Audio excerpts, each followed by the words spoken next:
All right, well, I'm so excited to be here with everyone and to be kicking off such an amazing couple of days.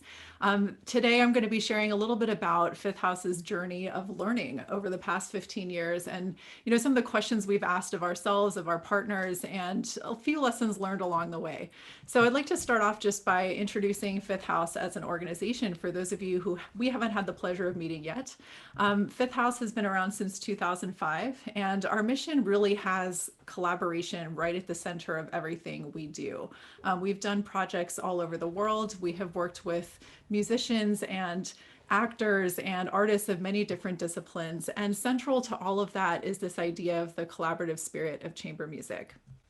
And when we founded in 2005, really our purpose was in being able to push beyond the perceived limits of classical music. And I know, a lot of people say that, and I just want to explain what we mean when we say it. Many times when you meet a classical musician, people will think, well, you can perform or you can teach others to perform. And for a lot of reasons, we started to become interested in how we could engage with the world in ways that push beyond that. So at this point, our artistic programs are with musicians from every corner of the globe, with artists that include graphic novelists, video game designers, with organizations and people who don't themselves identify as artists. And we also work with educational institutions across the country. We reach around 17,000 people a year through our educational programs. And we also do a lot of work that is very strictly community focused and responds to community defined needs. So that's a little bit of an introduction. But I'm starting to realize that in saying all of that, you have no idea who I am. So I'm going to start again. So here's me. And this is me at about 5 or 6 years old at Disney World. And around this age, what I can say is that the number one question that I got was, what are you? As people would meet me for the first time. And, as a child of the 80s, maybe that was still kind of okay to say. But it's really hard for me to explain what I am or who I am without talking about who my parents were. So I'm just going to introduce them for a moment. This is my mom. She was an English teacher in Brazil before she moved to the US. And my dad, who was the Deputy Director of Secondary Education for the country of Cambodia. And for those of you who aren't familiar, Cambodia borders Laos and Vietnam in Southeast Asia. And my dad came to the US on a fellowship from the Asia Foundation to study secondary education at USC, Southern California. And the goal was to bring that back to Cambodia after he was done with his master's and doctorate. So through this crazy twist of fate, my parents ended up meeting at USC and got married. And the plan was to move back to Cambodia after that. So it turns out that fate had very different plans for them. And, the government fell in Cambodia just a couple of months after they were married. So they ended up staying here, which is how totally by accident I ended up growing up in this country. So when I was a little kid, I was a super exuberant child who was really happy to perform Christmas songs for people on the street in July. But I started to kind of figure out, and by the way, I did grow into those ears theoretically. I started to figure out at kind of a younger age that there was something a little bit different about me. And it sort of was around the time that I got to school and started to fill out those government forms that would ask you, what your ethnicity is, where there was not a box for me to check. I couldn't really check Asian because I wasn't 100% that. I wasn't 100% Latina. And then there wasn't a box for multi, and I couldn't check more than one. So I had to check other, which started getting me thinking about this idea that I didn't really fully belong anywhere. I grew up in a family where, the two sides of my family spoke very different languages. They had different cultures. They spoke different languages of love. But what felt like at the time something that was a little bit uncomfortable or weird actually turned into something that in my life has become one of my greatest joys. This idea that all of the muscles that I learned growing up as a kid in that environment helped me to really value and appreciate and look for opportunities to bring people together who are really different from one another. I sort of explain it as this concept of being the cultural chameleon.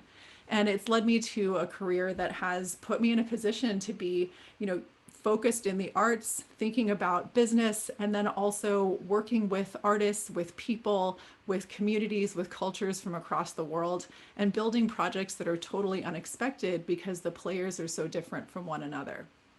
And by the way, if over the course of these next couple days we get into conversations one-on-one, you'll hear me not be able to shut up about gardening because I also love to plant seeds and watch them grow. And so all of the things that I just mentioned are going to show up as I talk about my work and the work with Fifth House. Those are all ideals I carry with me. So that's kind of lesson number one. Integrate your whole human self into your art making. I will say that in the early stages of developing as a musician, there's something about the training that teaches you that you should leave all that stuff at home, that you should show up in the fancy tuxedo or dress and bow when the lights come up and, leave the parts of yourself that are extra off the stage. But I just want to encourage you as much as possible to realize that you should bring your whole self as a human to what you do. It's going to make your work richer. It's going to help you to know people. It's going to help others to know you. And that, after all, is the point. So in my early professional development, I landed in Chicago with the Civic Orchestra of Chicago, which is where I met a lot of the founding members of Fifth House, and had such an incredible experience performing in a great hall, wonderful music, beautiful lights, symphony center. I mean, you couldn't really ask for better than that.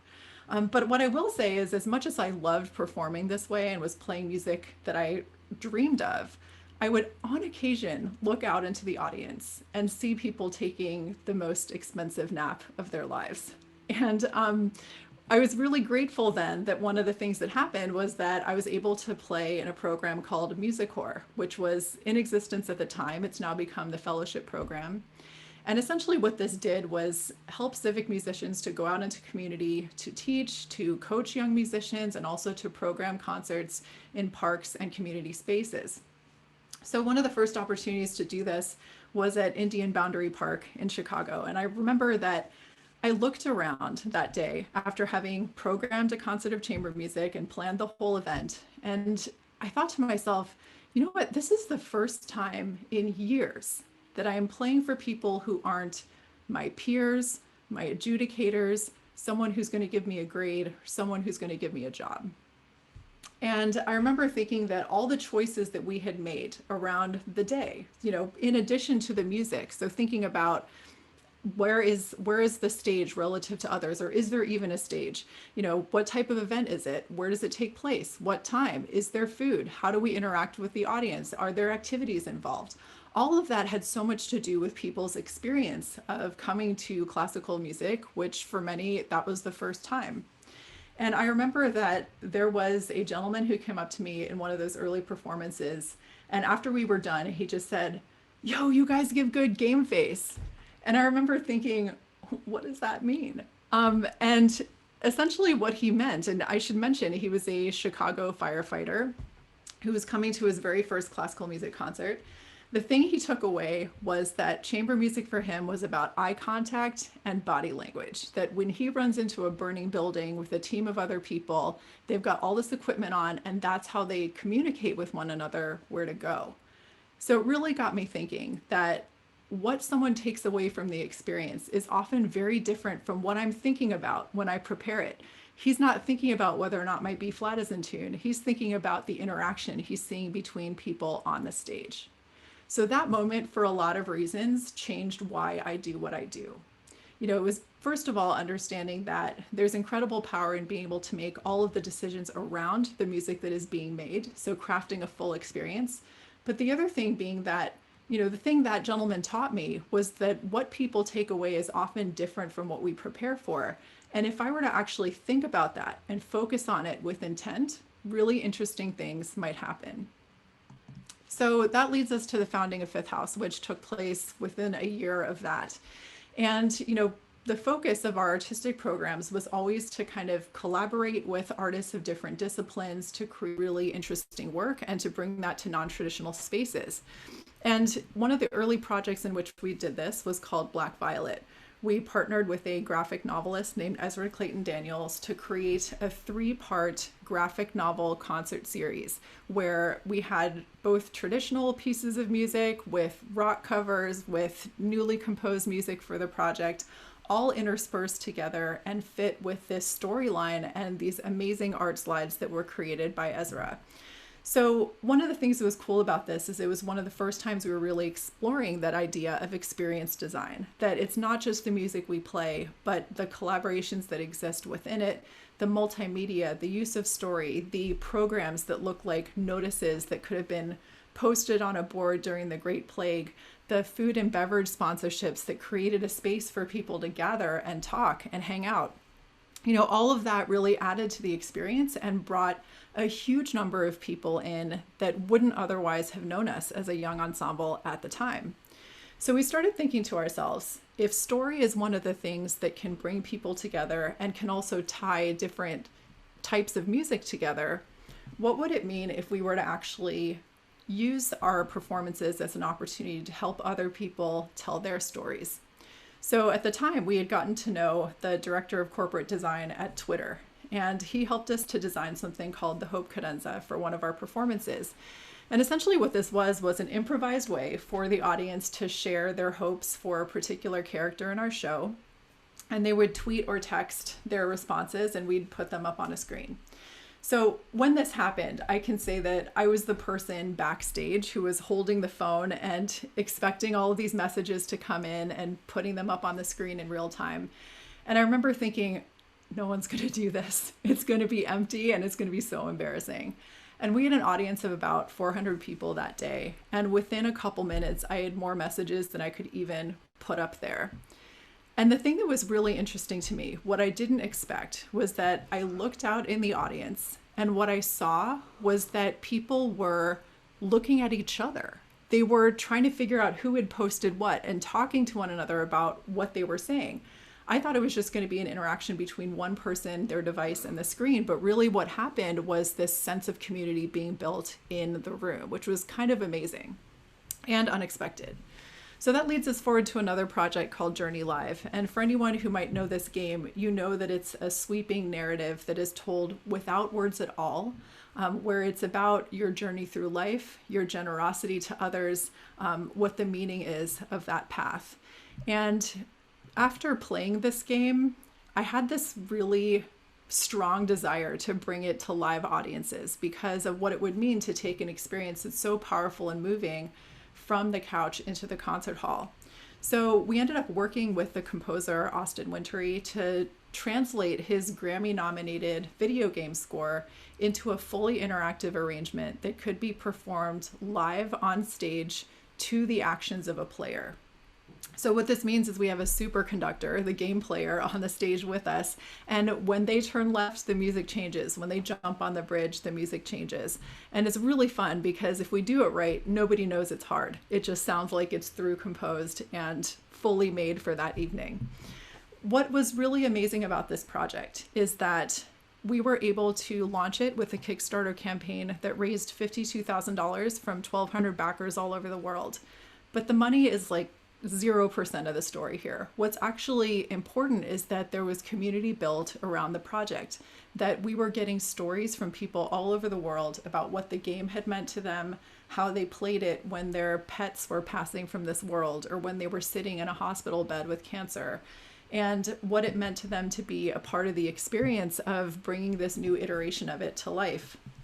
We had fan art from all of these incredible people we met along the way that became part of the show, and people who would come in full cosplay, which made the experience incredibly special. So we sort of extended that one more step past with our latest project, which is Undertale Live. And for those of you who might be familiar with this game, it's another one that in a very different way teaches you what it means to be a good human and teaches you the idea that your choices matter, that the choices you make when you meet other people can profoundly change the trajectory of your life and of theirs. So we wanted to, again, make an interactive version of the game, but instead of one player on stage with us, we essentially have the whole audience participate in a choose your own adventure. So essentially what happens, and I'll show you a clip of what this looks like. We are in the hall together, we're performing the music with clips of the game that are captured, but at every stage, people actually text their votes which are then tabulated and impact what happens next in the story and what pieces of music we play. So we'll probably play about 60% of what we have prepared on any given night. And you can hear the audience reaction as they figure out that actually this is what is going to occur for the rest of the evening. So while we're in pandemic time, we're actually creating a version of this for Twitch so that when we premiere it on November 21st, you're going to be able to vote via chatbot, and that's going to automatically advance the slides and the music according to your choices. So what I'm hoping to get across here is that there is incredible community that can get built on the stage and also online. And, instead of a Kickstarter campaign, in this case, we were using Discord to really capture people's attention and build community around that project. For any of you who aren't yet familiar with Discord, I highly recommend it for building community, conversation, and event management, actually. And what's cool about this is that it's taken on a life of its own completely, where we have mods on there who are coordinating conversations, who are collating audience responses and feedback towards the show, which we have used to continuously design and refine it. So the idea here is that while I'm going to spend the rest of our time talking really about our education and community focused programs, more specifically, I didn't want to forget to say that community can be built through interaction in performances. Whether it's interaction before the show in the form of spaces to gather, interaction with a storyline, or interaction in the form of helping you make the thing that you present in the first place. So that was a really interesting lesson to know that that can happen there as well. So now we get to Fifth House's educational programs, which, as I mentioned, have reached up to 17,000 people a year. And we do that through the process of arts integration. So in the very beginning, we had a board member who had two sons who attended the Walt Disney Magnet School. And he basically said, they have this new Flash animation lab. And because I'm saying Flash, you know how old this story is. And they're not really using it. So anything you could do to help them justify its existence would be wonderful. So what we ended up doing over several weeks was working with groups of students to create students' own version of Fantasia, where essentially we would work with a small group. They would write and illustrate and animate stories that went along with pieces of chamber music that we would perform live. And we didn't know it at the time, but what we were doing was arts integration. We'd never heard that term before. We just kind of did what made sense for that particular school. But essentially what we talk about when we say arts integration is that it's a way of teaching musical learning goals and core curricular learning goals in tandem at the same time. And many of the students we reach through this process are not music students or art students. We're most typically working in academic classrooms. So when we do this, we tend to focus on parallel process as opposed to literal connections. So what I mean by that is a literal connection might mean French music, French poetry. In our case, we're working on parallel process, which is more about how something works than what it is. So as an example of that, perhaps you might be talking about poetry and how a limerick has a rhythmic cadence that repeats over and over. And similarly in music, you have rhythmic ostinato with a rhythm that repeats over and over. So understanding how those things work is a way of connecting them together and helping students understand each concept more fully. So we started doing a ton of arts integrated residencies at schools across the city. And we also reached many schools, around 35 to 40 a year, through one-shot concerts that similarly explored connections between music and language arts, social studies, physics. We even did one based on astrology. And that was really fun for us to do and a way for us to get to know a lot of people across the city. One thing that I'll say about this period of time is that as we partnered with other arts organizations in this work, we started to notice a little bit of a tension between the idea that there's a work product, a performance that needs to be created at the end of this, and also what the learning goals and experience are in the process of doing a residency. And this was an interesting thing because a lot of artists, we might be sort of trained in our background to focus on the performance, to focus on the thing at the end. And while there's huge value in that, we started to really make the intentional decision that in our educational work, we're really 90% focused on the process, the learning that takes place before that final performance, 10% really on the product itself. And that's something that I really stress a lot as we start to talk about what comes next. So as an extension of some of this educational work, we started to be invited to participate with organizations who were not schools to think about how arts integration might be able to impact and help organizations in social service accomplish objectives that they have for themselves, for their clients, and for their participants. And as we get into this, I want to share just a little bit about some of the things we think about as we initiate and plan and design this work. So I am gratefully borrowing this slide from Michael Rohde and the Center for Performance and Civic Practice, who have really helped our field to articulate a spectrum of art making when it comes to how artists engage with the public. So in the first of these, you have studio practice, the idea that artists make a thing, whether it's a performance or a piece of work, and the public engages as an audience. So that is what we're more traditionally used to when we think about art making. Social practice is more the idea that I, as an artist, may come up with an idea for a project that engages with a social topic, and I'm going to ask for an external organization to partner with me on it, to perhaps provide stories, to generate research, to participate in the design. But in any case, the idea is mine, and I'm the one making the invitation. Now, civic practice is a little bit different, where I, as an artist, might be invited by a non-arts focused partner to create a custom solution for a need or for an opportunity that they have articulated. So this might look like perhaps Deborah's Place coming to us and saying, we'd love to find more ways for the women we work with to process through trauma outside of traditional therapy. And we might create a music and mindfulness program that is specifically designed for them. And again, I'm just going to plug the Center for Performance and Civic Practice here. If you're interested in learning more about this work and deepening your practice, there's really no better place to go for training, so I highly recommend them.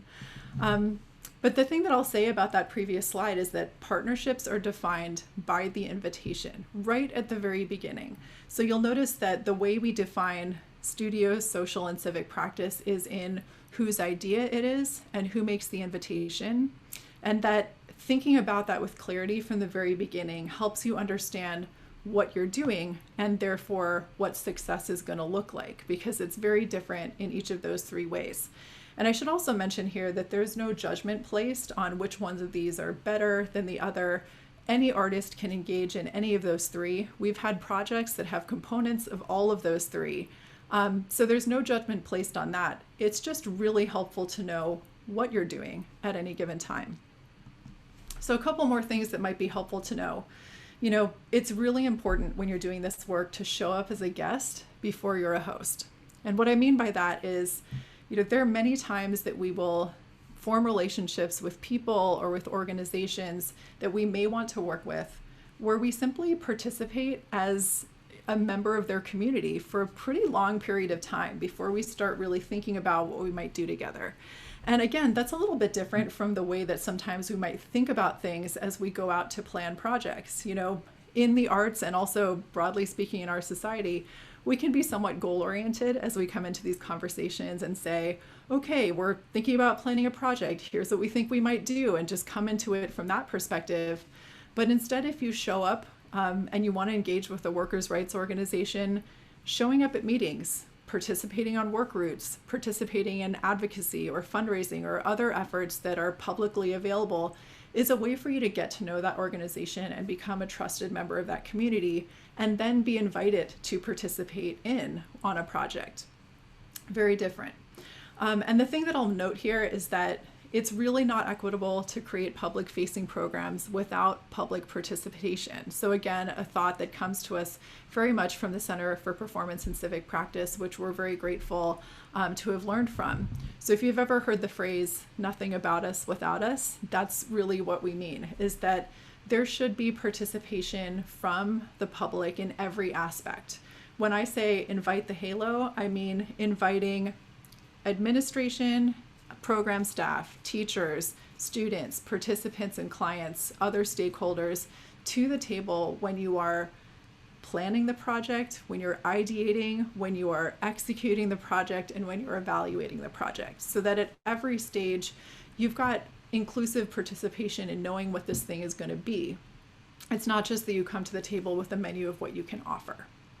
And last thing I'll say is that we're really thinking a lot now about how to reflect our values in the balance sheet. So as arts organizations, we'll often receive funding from major donors to do some of this public facing work. And I'm just going to encourage us to think about how we reflect the values and how those funds are distributed. That when you really do this work and you're inviting participation from community organizations, their clients and participants, you're asking for work. You're asking for time, for intellectual capital, for emotional energy. And so it's just important to realize that that's something that can be resourced. And so now we put a line item in our funding requests that shares some of those resources with the partner organizations and the people within them, because that is simply the right thing to do. So in terms of what our work looks like now, we are in residence at 4 social service organizations and have been for the past 5 years. So we're at the Cook County Juvenile Detention Center, where we work at the Nancy B. Jefferson Alternative School. And the goal has begun with being in English and social studies classrooms, but it's extended further from there in ways that I'll talk about in a moment. Deborah's Place, we work with women transitioning from homelessness. And the goal there is to help women process through trauma outside of traditional therapy, and also to support their interest in creative writing and poetry. At Ignite, we're working with young people who are transitioning from homelessness. The goals are workforce readiness and also music production. Youth Job Center, we're working with young people who are transitioning into stable employment. So we're working on the hard skills and the harder skills, everything from showing up, being able to make eye contact, feeling comfortable in interviews, mindfulness, centering, conflict resolution, all of those things through customized deep listening curriculum. And we have a really important partner in all of this, which is that for the past 5 years, we've been in partnership with Loyola University and their Center for Urban Research and Learning. And what's been really special about that is that this is a team of collaborative researchers. Our research team is focused in social work, so they're not artists in terms of their typical discipline. And they've really done a lot to help us to understand what effects we're having in our residency programs and how we can share the evaluation models and the design models that we've been using with other arts organizations. So we're really grateful for that. So as we think about these residency programs, just to share a little bit about the scope, we've been there for 5 to 6 years at this point, depending on the site. And we also have focused these as long-term residency programs, not just multi-year, but 16 weeks a year of activity at least. And one of the happy accidents of being in this pandemic and being able to do this work virtually is that we've been in a place to be able to expand our work to weekly, year-round engagement at many of these sites, so that what used to be sort of project-based residency work is now becoming part of the ritual and practice of these organizations, which we're really proud of. So I want to kind of unpack one of these residencies a little bit more. When we first started working at the Juvenile Detention Center, the idea was to work with English and social studies and to create new outlets for self-expression. And we started, as many do, with songwriting, with the idea of pairing narrative with music and creating a space for young people to talk about their experiences. What was interesting and what we discovered was that when we did this, we got a very narrow range of emotional responses. A lot of the projects that students created were really focused on negative experiences they have had. They were focused on, past experiences with violence and issues with authority. In an odd way, it felt like they were making what they thought we expected to see. And so in order to flip that around, our cellist, Hareen, who is actually an IU grad, came into the project and said, I'd like to try something different. We're going to try graphic score. And what was cool about graphic score as an idea is that it's a way of communicating music through shapes and lines and colors and textures. And so what you're looking at right now is actually a piece of music that was written by one of the participants in our program. And what was interesting about this is that right away, in the very first visit, we saw heads popping off of desks. We saw young people saying, I feel happy to be here. I feel free. The projects they created, the stories they told around them were projects that talked about funny things that they had experienced in their life.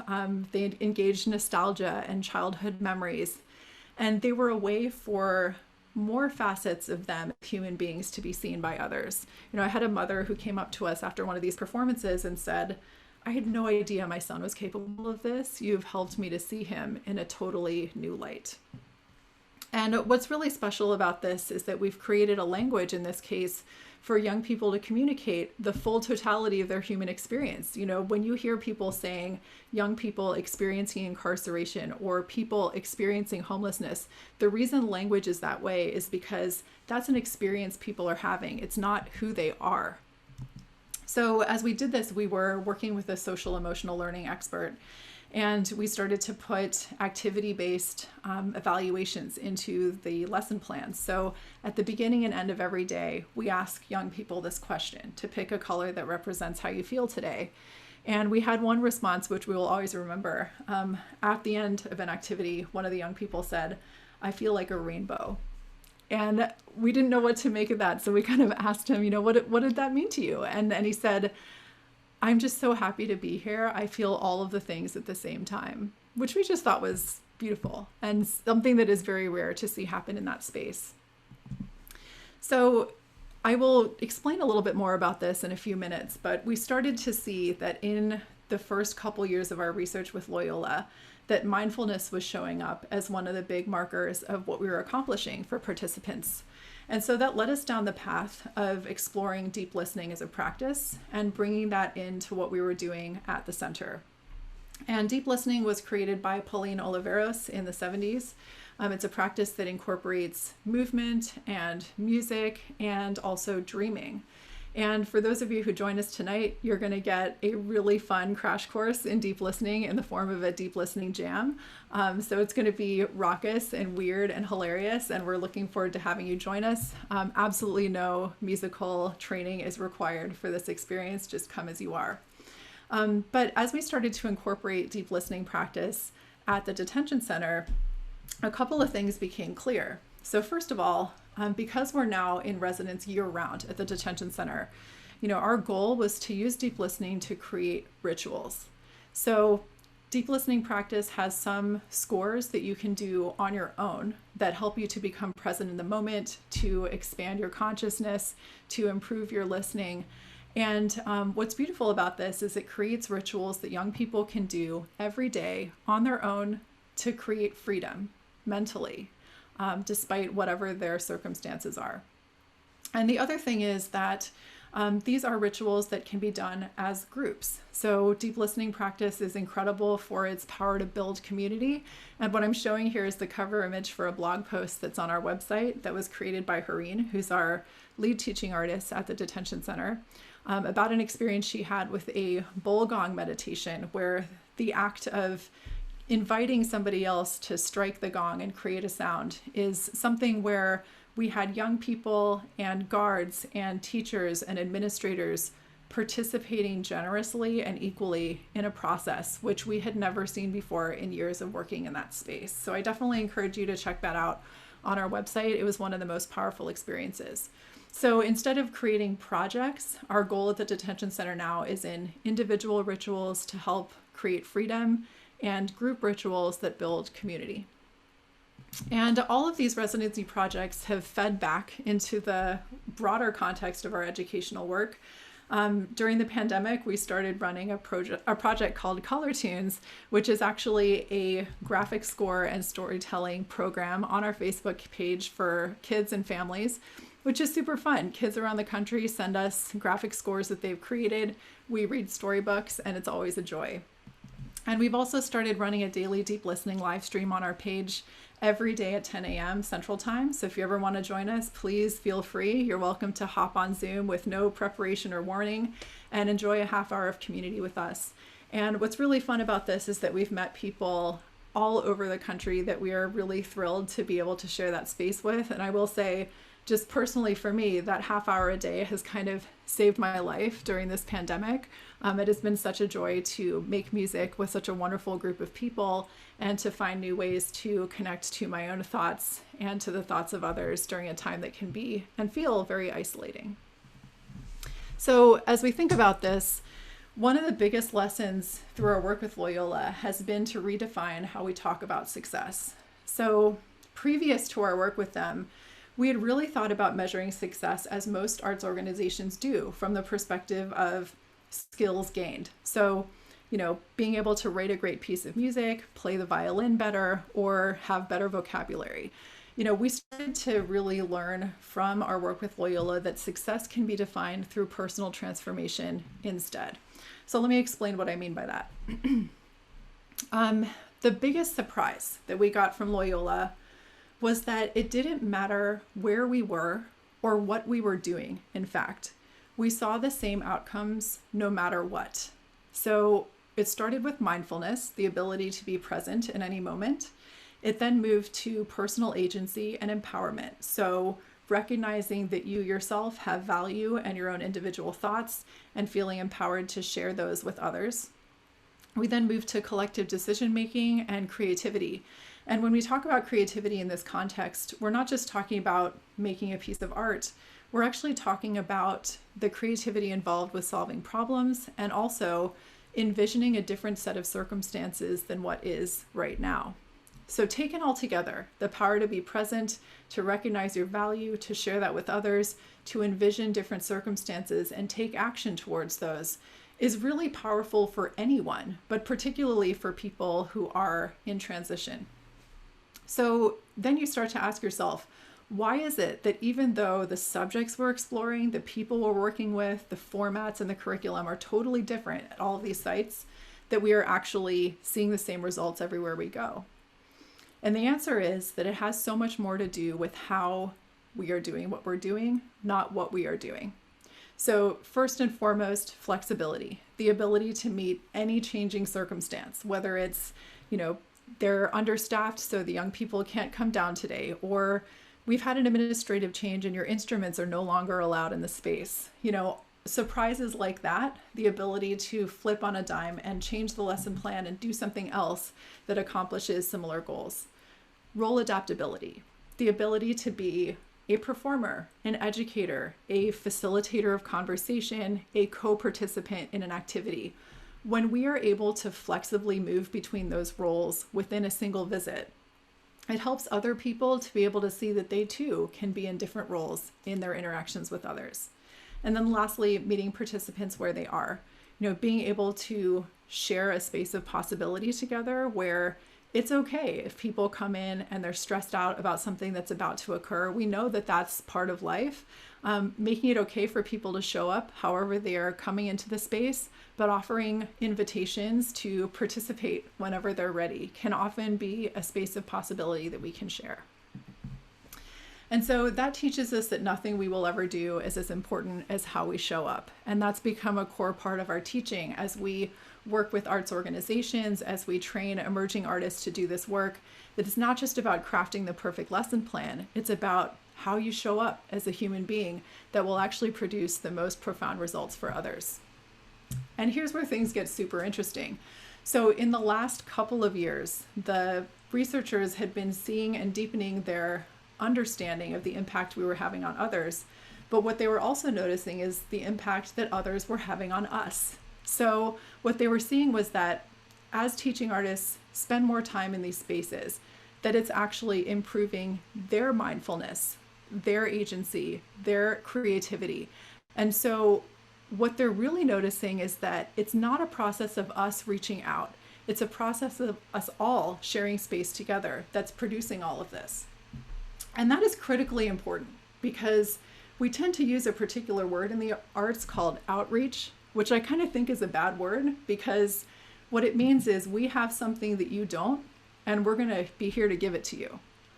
This slide shows us why there's a flaw in that argument, that actually contact with others improves us all, and we all have gifts to share with one another, and a space of co-creation and sharing together is much more important and much more true than us showing up and saying, in a sort of missionary approach, we're going to reach out to you.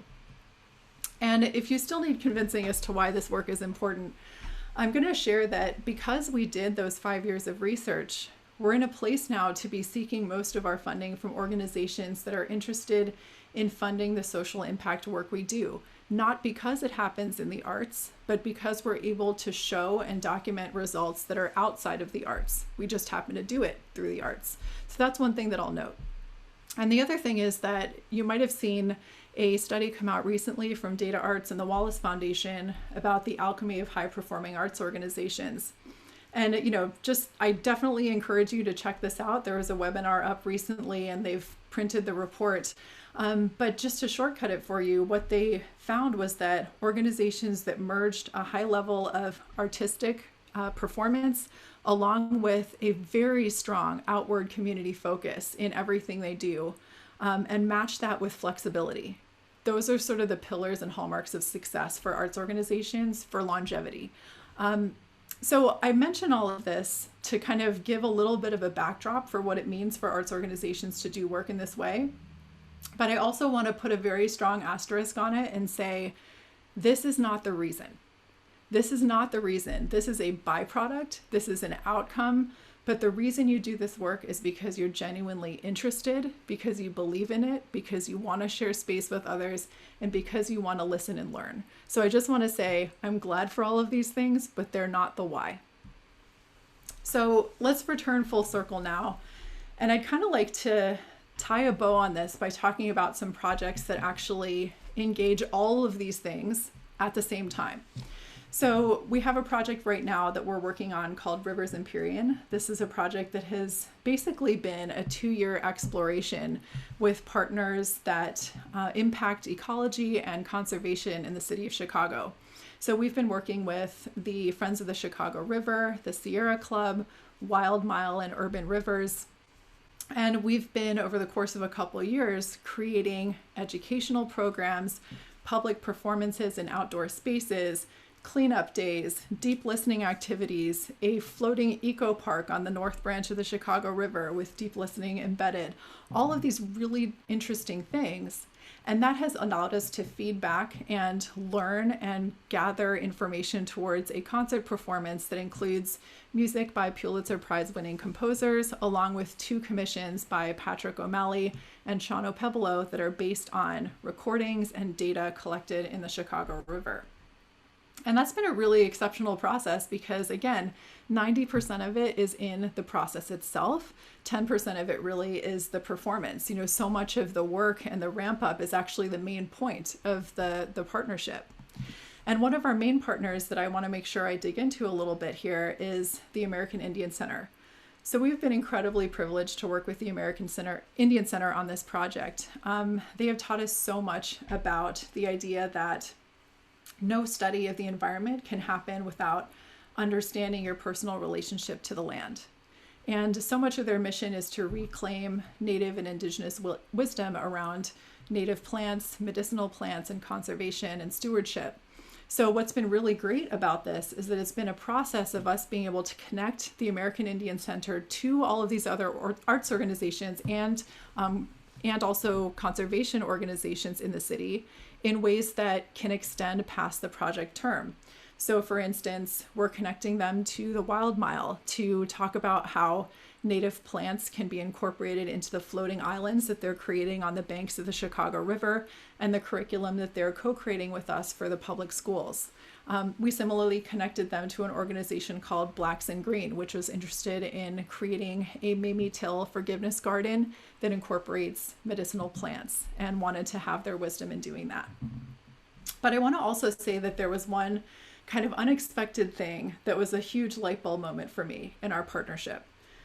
We were having a planning conversation with the American Indian Center, and we were asking them about music because, of course, we want to make sure they're incorporated in the musical side of the project and in the performances we would create. And so I started asking them about what it means to make music in their culture, in their educational practices, in their practices in the environment. And what they started to say was, we don't think about that as being separate. What an interesting light bulb moment. That, what they said was it's not separate from our process of telling stories. It's not separate from our practice of developing relationships to plants and animals. It's not separate from education or from, our cultural gatherings or spiritual practices. It's all integrated. And as we look back as the projects we've done with, native cultures from all over the world, that has always been true. It's been a part of culture. It's been a part of life. And so thinking about this, everything we're talking about here is an opportunity to reintegrate art making back into the human experience. Again, there is no indigenous culture on earth that doesn't have music as part of building community, of healing, of spirituality, of maintaining and communicating and sharing history and stories. It's always a part of it. So the idea that we talk about, need to make a case for, or figure out how to use the arts in those practices now is in many ways a sign of how far we've come from where we used to be in our natural state. So I've talked a lot about the many ways that Fifth House has made music over the past 15 years, whether it's graphic scores that were created by young people, music that was specifically created for digital spaces by young composers at our Fresh Ink Festival, or video game music, or music with, traditional folk musicians from all over the world. And the thing I'll say about that is that a lot of people ask us, why do you do so many different kinds of things? Like, what's the through line? It seems like you're doing all this stuff. And also, were you trained for this? And the answer is no, we absolutely were not. Many of us came through conservatory in a very traditional way, playing Western classical music. But I want to say something, that everything we're doing here was generated through a curiosity around someone we met, an artist we wanted to work with, an organization we wanted to develop a relationship with. So just following that path and being open to the suggestions of others we meet is what has helped us to pick up these skills along the way. So I'll say that this process has led to cultivate a sort of musical biodiversity in what we do.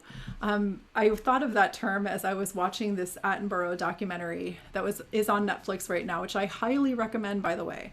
And his whole premise is that after a life led in the wild, that the thing he perceives as the greatest threat to our planet is a lack of biodiversity.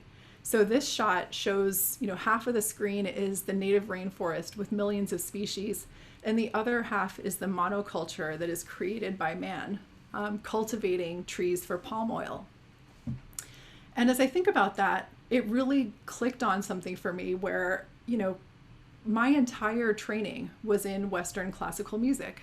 That's in many ways a choice that was made to focus on a particular style of music, and even removed from its time and place, from a particular time in Europe, and transplanting that here and, cultivating those practices in a sort of performative way. But the thing is, there are many styles of music all over the world, even though we have focused on Western classical music in the way we define music theory, music history, and indeed the way that we say that excellence is built in music. We say that we have to be trained in this particular way. But every culture has its music. And as we've been experimenting with and playing with collaborators from all over the globe, and in popular forums and commercial music forums and deep listening and all of these various kinds of things, it really teaches us that excellence can be built in so many ways. When we first stepped into the room with our first collaborators who were improvising musicians, it was almost as if we were missing a chip at the factory, because many of us weren't trained improvisers. We were trained to play music off a sheet and to be prepared and to execute that on an extraordinary high level night after night. But when we came in, we can't jam or we couldn't at the time. And it started to make us realize what was missing. And as we started to cultivate those skills, the thing that was really interesting is that while the study of classical music as it's traditionally taught, teaches you to put your fingers in the right place, to not play in the rest, to execute on a high level, to plan step by step, to get to that next place, that's all wonderful for getting projects done. And believe me, I've benefited extraordinarily from that training. It's done remarkable things for me. But I'll also say that this period of my life, after having gone through this extra musical training in the course of doing these projects, has not just changed how we make music, but it's changed our thinking and how we do what we do behind the scenes. That those processes of improvisation, of flexibility, of vulnerability, of showing up in a room and being courageous enough to say, I don't know the answer. Let's figure it out together. That's what it takes to build relationships. That's what it takes to build meaningful projects that are not transactional in nature. That's what it takes to meaningfully create collaboration. It's making that space for somebody else to share their ideas, and make that space in the same way that you would clear a texture for somebody else to take a solo in a piece of music when you're improvising. All of that feeds into how we do what we do, and it's made all of the processes that we've talked about today come full circle. So as I've talked about that circle of, how engaging with participants has changed us as artists, and engaging with us has changed them, I also want to say that engaging with these different kinds of art forms, whether it's, video game music or blues that we're engaging with the women that Deborah's plays, that has all transformed us as human beings and the way that we approach the work behind the scenes, which has allowed most of these collaborations to happen in the first place. So my last lesson here, creativity is a birthright. And this is a phrase that I'm borrowing gratefully from Leela Pirtle, who's one of my mentors in life and my favorite people, who has really Sherpa'd us along a path of deep listening. I've talked a lot about how artists can engage with the public, and even sharing those 3 ways in the spectrum from the Center for Performance and Civic Practice. But I also want to encourage you to think a little bit past that. One of the biggest lessons that I've learned in doing this work is that there is no separation between artists and the public. Everybody is born an artist, period. We are all creating the world around us all the time, with every breath, with every interaction with another person, with every exchange of energy, and with every act of imagination. We are doing that 100% of the time, every day. It's just that some of us have spent a little more time cultivating those muscles than others. And so as we think about what our role is out there in the world as artists, as people who have self-defined as artists or spent a significant amount of time training in art forms, the thing I'm going to encourage you to do is to think about what your role might be in helping other people unlock their innate creativity. Because the fact of the matter is that I see my role, and I think many of us in Fifth House see our role in helping people remember the many reasons why everybody can and everybody should make art. Thanks so much for sharing this time with me. I want to make sure that we have some time to ask and answer any questions you may have. So I'm going to go ahead and stop my share, and Alain, welcome back to the screen. Wow, that was just absolutely incredible. It's so extraordinary. I mean, I've seen and known so much about what you've done as an ensemble and as an arts leader, as a performer, and yet to see you track through these issues in a sequential way over the last 40 minutes or so has just been quite spectacular. So I want to thank you so much for everything that you've shared with us today. One of the things that I think is rolling around in many of our minds, obviously, is the issue that you spoke about sort of at the end, which is, we're all embedded in an art form. And I think that our first love and our first commitment is to curate and build and develop this the classical arts, the art forms that we have learnt about and that we love so much. And then we're excited and eager to get involved in community work, in this whole idea of co-creation of experiences. But there's always this perceived tension between the stuff that we really want to do and the stuff that we have to do to make it meaningful in the exchange. And what I find really interesting about what you're saying is that tension actually doesn't need to exist. As a high-end ensemble, as a classically trained performer, as a flutist, you have actually found an expansion of your artistry in the work that you do rather than a reduction. And I'm wondering if you could just talk about how that, whether that's true, first of all, whether, how I've defined it makes sense, but, how does that work in your mind as an artist? Yeah, I mean, I will say it's totally true. And it takes a lot of courage, first of all, to walk a different path than the one that was walked before you. And I think that that's one of the big lessons here too, is that every step of the way there was discomfort. Whether it was very early doing a project like Black Violet, where pieces were taken out of context, movements in different order, interspersed with other things. We lost people at that stage because they thought that we weren't doing what was right in terms of classical composers and the conventions around how that was going to be perceived. And yet, when we brought that to audiences, we had people who were on the board of the Chicago Symphony and people who were just coming to classical music for the first time who said, I am hearing these pieces in a totally different way because of what you've just done here.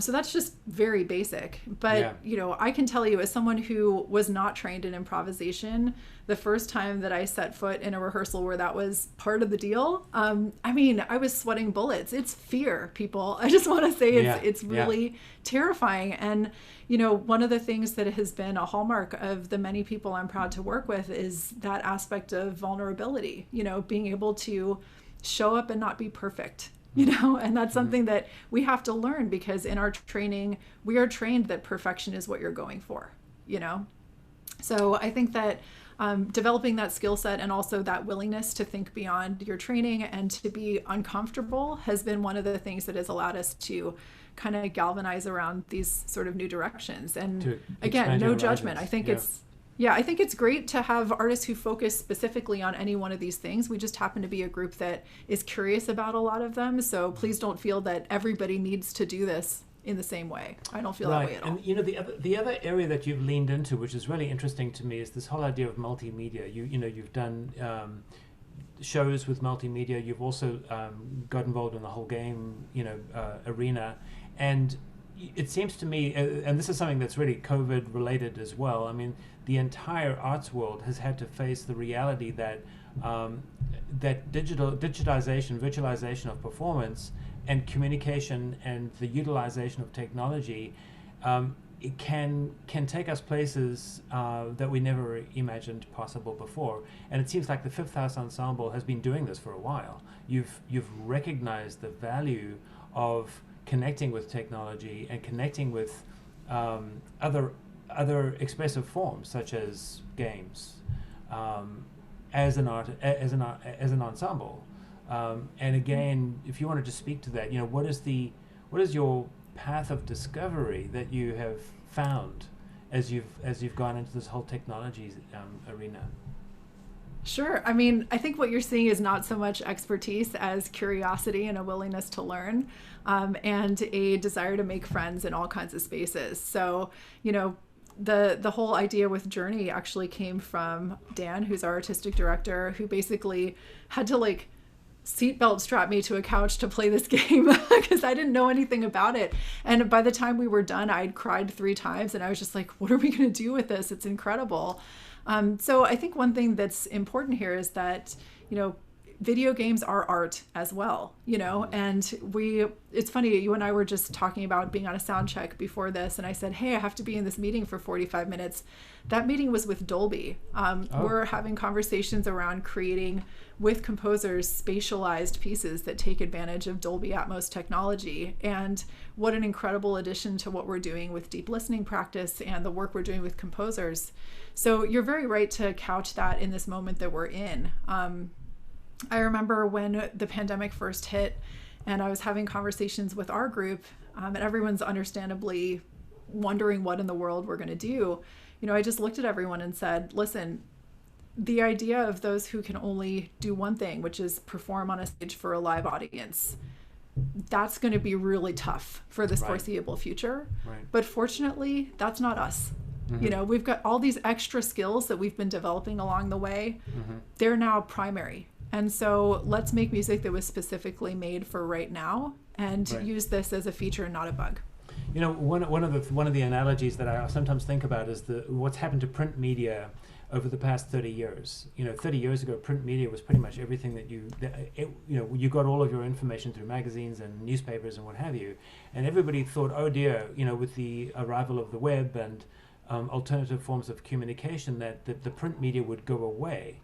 And it hasn't. What's interesting about it is how the print media has found its place in a new environment in which it can easily integrate itself into different dimensions of communication that are more digitally related. So the New York Times, as an example, is now one of the most successful media organizations, news organizations in the country, because it's been able to adopt practices that are much more aligned with the way that people receive information, and yet at the same time still identifies itself as a printed newspaper.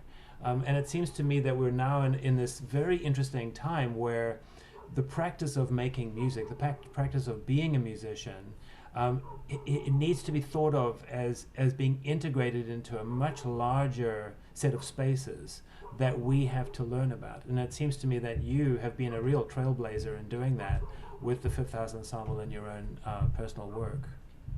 Well, we're endlessly curious people, and I get bored very easily. So, Yeah. so it's definitely been a process of learning all the time. And the reason I'm glad to sort of draw these things together in a string is so you can see where we started and gradually where our curiosity took us. Right. And I think what you're speaking to right there is the thing that came back over and over in the course of what I just shared.